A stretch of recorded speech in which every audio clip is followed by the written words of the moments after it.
സ്നേഹപൂർവ്വം ക്ഷമ ദുർഗ സീരിയലിൻ്റെ മഹാസംഗമം എപ്പിസോഡിൻ്റെ ഒരു പ്രൊമോ വന്നിട്ടുണ്ട്. ഈ വരുന്ന ബുധനാഴ്ച മുതൽ രാത്രി 8:30 മുതൽ 9:30 വരെയുള്ള മഹാസംഗമം എപ്പിസോഡുകളിലൂടെ ക്ഷാമയുടെ തിരോധനത്തിന് പിന്നിലുള്ള രഹസ്യമെന്ത്, ക്ഷാമയ്ക്ക് സംഭവിച്ചതെന്ത് എന്ന് കണ്ടെത്താനായിട്ട് രാധികയും ദുർഗയും ഒന്നിക്കുവാണ്. അങ്ങനെ പ്രൊമോയിൽ കാണിക്കുന്നത് പോലീസ് സ്റ്റേഷനിൽ നിന്നും വരുന്നൊരു കോൾ വരുവാണ്. കത്തിക്കരിഞ്ഞ നിലയിൽ ഒരു മൃതദേഹം കിട്ടിയിട്ടുണ്ട്. അത് മോർച്ചറിയിൽ ഇപ്പോൾ സൂക്ഷിച്ചിരിക്കുകയാണ്. അത് ശ്യാമ മേഡത്തിൻ്റെ ആണോ എന്നൊരു സംശയം ഐഡൻറ്റിഫൈ ചെയ്യാനായിട്ട് രാധികയും കുട്ടി വരുണിനോടൊന്ന് വരാൻ പറയുവാണ്. ഇത് കേൾക്കുന്നതും വരുൺ ആകെ ഷോക്കാകുവാണ്. രാധികയെ എന്തൊക്കെയോ പറഞ്ഞ് അവിടെ നിന്നും കൂട്ടിക്കൊണ്ടുപോയി നേരെ ആശുപത്രിയിലെ മോർച്ചറിയിലേക്ക് എത്തുവാണ്. എന്നാൽ അത് കേൾക്കുന്നതും രാധികയ്ക്ക് ഉൾക്കൊള്ളാൻ പറ്റുന്നില്ല. അതെൻ്റെ അമ്മയായിരിക്കില്ല, ഉറപ്പായിട്ടും എൻ്റെ അമ്മയായിരിക്കില്ല വരുൺ എന്നൊക്കെ രാധിക പറഞ്ഞുകൊണ്ടിരിക്കുവാണ് കേട്ടോ. അങ്ങനെ മോർച്ചറിയിലുള്ള ആ ബോഡി വരുണിനും രാധികയ്ക്കും കാണിച്ചു കൊടുക്കുവാണ്. ആ ബോഡി കാണുന്നതും അതിൽ നിന്ന് കിട്ടുന്ന മാലയം അങ്ങനെയുള്ള സാധനങ്ങളൊക്കെ വെച്ച് നോക്കുമ്പോൾ അത് ക്ഷമയുടെ ബോഡിയാണെന്ന് തന്നെ തിരിച്ചറിഞ്ഞ് രാധിക പൊട്ടിക്കരയുവാണ്. അങ്ങനെ വരുണാണെങ്കിൽ രാധികയെ ചേർത്ത് പിടിച്ച് ആശ്വസിപ്പിക്കുന്നുണ്ട്. വരുൺ എൻ്റെ അമ്മ എന്നും പറഞ്ഞ് രാധികയാണെങ്കിൽ വാവിട്ട് നിലവിളിക്കുവാണ് കേട്ടോ.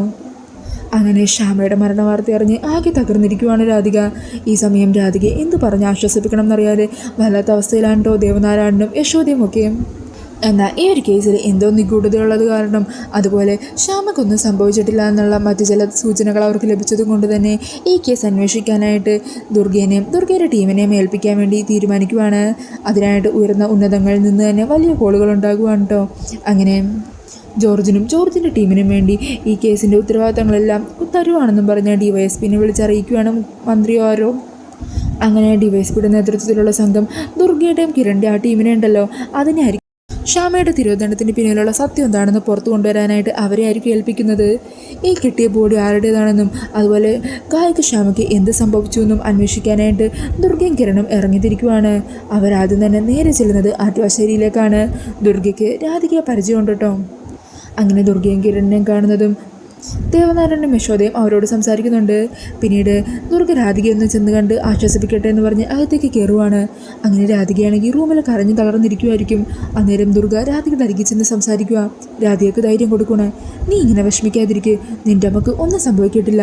മരിച്ച ആ മൃതദേഹത്തിൽ നിന്ന് ശ്യാമ മേഡത്തിന് എന്തോ ചില സാധനങ്ങൾ കിട്ടി. പക്ഷേ എന്നും പറഞ്ഞ് മരിച്ചുപോയത് ശ്യാമ മേഡോടെന്ന് നമുക്ക് ഉറപ്പിക്കാൻ പറ്റില്ലല്ലോ. ഇതിൻ്റെ പിന്നിൽ വലിയൊരു ചതി തന്നെ നടന്നിട്ടുണ്ട്. അതെന്ത് തന്നെയാണെങ്കിലും ഞങ്ങളത് പുറത്ത് കൊണ്ടുവന്നിരിക്കും. നിനക്ക് നിൻ്റെ പ്രിയപ്പെട്ട അമ്മയെ ഞങ്ങൾ തിരികെ തന്നിരിക്കും. എന്താ അതുപോലെ എന്നും പറഞ്ഞ് ക്ഷാമയെ തിരികെ നൽകും എന്നുള്ളൊരു വാക്ക് ദുർഗ രാധികയ്ക്ക് കൊടുക്കുവാണ്. പിന്നീട് ഒരു ഗോഡൗൺ പോലെ സ്ഥലത്ത് അന്വേഷണത്തിൻ്റെ ഭാഗമായിട്ട് എത്തിയിരിക്കുന്ന ദുർഗേനെയും കൂട്ടരെയും അതുപോലെ വരുണിനെയാണ് കേട്ടോ കാണിക്കുന്നത്. അവിടെ ബെഞ്ചമിനും കൂട്ടാളികളും ഉണ്ടാകും. അങ്ങനെ ദുർഗയും കിരണും പിന്നെ വരുണും ഒക്കെ ചേർന്ന് അവരെല്ലാവരെയും അടിച്ചിടുകയും ബെഞ്ചമിനെ അടിച്ചൊതുക്കുകയൊക്കെ ചെയ്യുന്നുണ്ട്. ഇനി അവിടെ എവിടെയെങ്കിലും തന്നെ ക്ഷാമയും ഉണ്ടാകുമോ? അവർക്ക് ക്ഷാമയിലേക്ക് എത്താനുള്ള സൂചന ബെഞ്ചമിനിൽ നിന്ന് കിട്ടുമോ? അങ്ങനെ ഇതെല്ലാം അറിയാനായിട്ട് നമുക്ക് വരാനിരിക്കുന്ന മഹാസംഗമം എപ്പിസോഡുകൾക്കായിട്ട് കാത്തിരിക്കാം. അപ്പോൾ ഈ ഒരു പ്രൊമോ റിവ്യൂ ഇഷ്ടമായിട്ടുണ്ടെങ്കിൽ മറക്കാതെ വീഡിയോ ഒന്ന് ലൈക്ക് ചെയ്യണേ. ഇതുപോലുള്ള കൂടുതൽ റിവ്യൂസിനായിട്ട് ഈ ചാനലൊന്ന് സബ്സ്ക്രൈബ് ചെയ്തും കൂടി സപ്പോർട്ട് ചെയ്യണേ. താങ്ക്